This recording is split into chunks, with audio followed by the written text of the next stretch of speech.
The Yard Sale by Eleanor Teal. Now you can put prices on them, Mom said, putting the last of Becca's things in a neat row on the table. It wasn't fair. It was early in the morning, it was cold, and the Petite family was having a yard sale. They'd be moving into a smaller place in the city later in the month, and they had to get rid of a lot of stuff. Becca picked up a china ballerina that Bobby Silvano had told her looked like a walrus. She put it down and stroked the fur of a purple and white stuffed bunny that she'd won at the fair. Next to it was an old fabric box with a nail polish stain on the inside. Becca picked up a yo-yo and began to smack it against the table legs. "Becca, stop that," Mom said. It was bad enough that they were moving, which would ruin everything, but on top of that, her mom had put her in charge of the kids' table. "You can show them which toys you liked and how much fun they were," Mom had said. I guess that means the fun is over for me, Becca thought. At 8:30, cars began to pull up in front of the Petite house. "Becca, you need to put prices on your tags," Mom said as she jogged past with the lampshade in her hand. "How much do I charge?" Becca asked grumpily. "Whatever you think is reasonable," Mom called over her shoulder. Becca pondered this for a moment.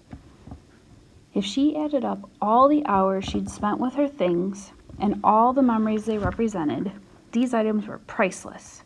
So why not price them accordingly? "How much for the yo-yo?" asked Luis from next door. He picked up the yo-yo and let it spin to the ground. "It's $30. "Really?" Luis placed the yo-yo back on the table. "Yo-yos don't cost $30. "This one does. It's an antique." "Well, never mind then," Luis said sourly before walking off. Becca smiled. Please pause to answer question 1. What kind of person is Becca?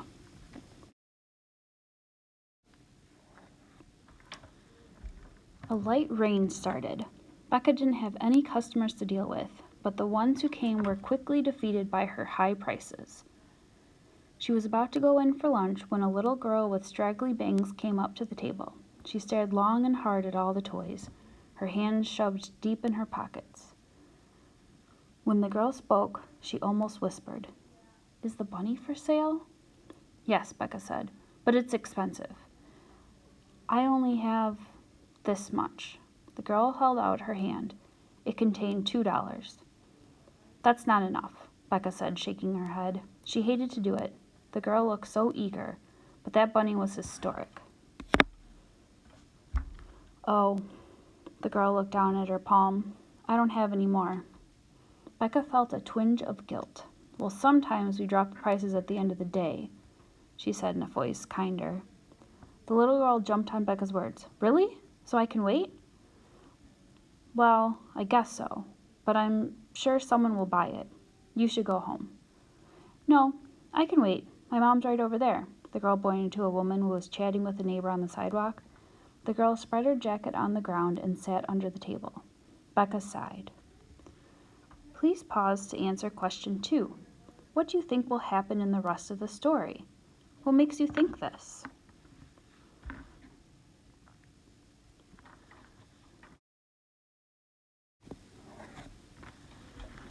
"10 minutes later, the girl was still there, and 15 minutes after that.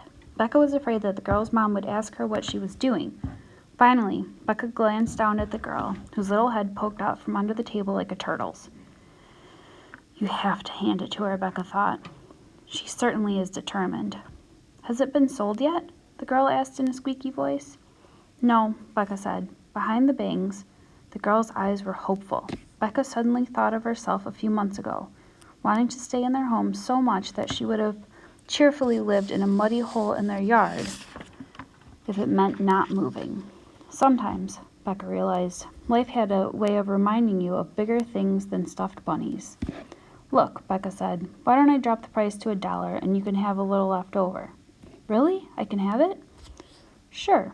Becca handed her the bunny. Thank you," the girl said and ran her hands over the bunny's purple fur. Becca watched the girl talking to the bunny while walking toward her mother. Becca found a label and wrote 50 cents. Then she tied the label to the yo-yo and waited for the next customer. Our last question. Summarize the story, The Yard Sale.